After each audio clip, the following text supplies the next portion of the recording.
Hello guys, আসসালামু আলাইকুম। Welcome to my channel. আজ আমরা রান্না করব মজাদার গরুর মাংস ভুনা। তো চলুন শুরু করা যাক। প্রথমে একটি বাটিতে মাংসগুলোকে খুব ভালো মতো করে ধুয়ে নিব। তো মাংস ধোয়ার পর এক সাইডে রেখে একটি কড়াইতে সামান্য পরিমাণে সয়াবিন তেল দিয়ে দিব। তো এই সয়াবিন তেল যখন গরম হবে ঠিক তখনই আমি আলু দিয়ে দেবো ভাজার জন্য। আমার মাংসতে ভাজা আলু খেতেই ভালো লাগে। তো আমি আলুর ভিতরে সামান্য একটু হলুদ গুঁড়া, একটু মরিচের গুঁড়া, একটু লবণ দিয়ে আলুগুলোকে খুব ভালো মতো করে ভেজে নেব। তো দেখতে পাচ্ছি আমার আলু ভাজা শেষ। এবার আমি আলুগুলোকে উঠিয়ে অন্য একটি কড়াইতে আমি পরিমাণ মতো তেল দিয়ে সেখানে পেঁয়াজ দিয়ে দিব। তো পেঁয়াজটাকে আমি একটু ভাজা করে নিব। তো এই পর্যায়ে আমি কিছু গরম মশলা অ্যাড করব, যেমন দারুচিনি, তেজপাতা, লবঙ্গ, ছোট এলাচ, বড় এলাচ। তো এগুলো দিয়ে আমি একটু নাড়াচাড়া করে স্বাদ অনুযায়ী লবণ দিয়ে দিব। তো এবার আমি মশলা দিই মরিচ বাটা, আদা বাটা, রসুন বাটা, জিরা বাটা দিয়ে খুব ভালো মতো সামান্য একটু পানি দিয়ে মশলাটাকে কষিয়ে নেব। এখানে আমি হলুদ গুঁড়া, মরিচের গুঁড়া দিয়েছি, সেটা মিক্স হয়ে গেছে, যাই হোক।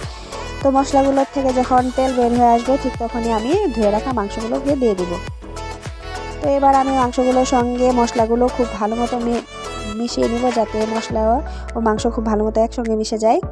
তো এবার আমি মাংসটাকে সিদ্ধ করে নেব। কিছুক্ষণ পর ঢাকনা উঠিয়ে মাংসটাকে খুব ভালো মতো নাড়া দিয়ে দিব, যাতে নিচে লেগে না যায়। তো দেখতে পাচ্ছি আমার মাংসগুলো খুব সুন্দর মতো কষানো হচ্ছে। তো আমি আবার ঢাকনা দিয়ে ঢেকে আবার কিছুক্ষণ পর ঢাকনা উঠিয়ে, তো দেখতে পাচ্ছেন আমার মাংসটা খুব ভালো মতো কষানো হয়ে গেছে। তো এবার আমি সামান্য একটু গরম পানি অ্যাড করব, যেহেতু আমার মাংসটা অলরেডি সিদ্ধ হয়ে গেছে। তো আমি সামান্য একটু পানি দিয়ে প্রায় 10-15 মিনিটের মতো রান্না করে নেব। তো দেখতেই পাচ্ছেন আমার মাংসটা খুব সুন্দর মতো রান্না হয়ে গেছে।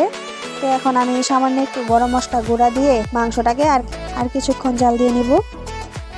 তো দেখতে পাচ্ছেন আমার মাংস, আলু মাশাআল্লাহ অনেক সুন্দর মতো সিদ্ধ হয়েছে। তো এবার একটি বাটিতে মাংসগুলোকে নামিয়ে নেব। তো দেখতেই পাচ্ছেন আমার মাংস কালারটা মাশাআল্লাহ অনেক ভালো হয়েছে, খেতেও আলহামদুলিল্লাহ অনেক অনেক অনেক মজা হয়েছে।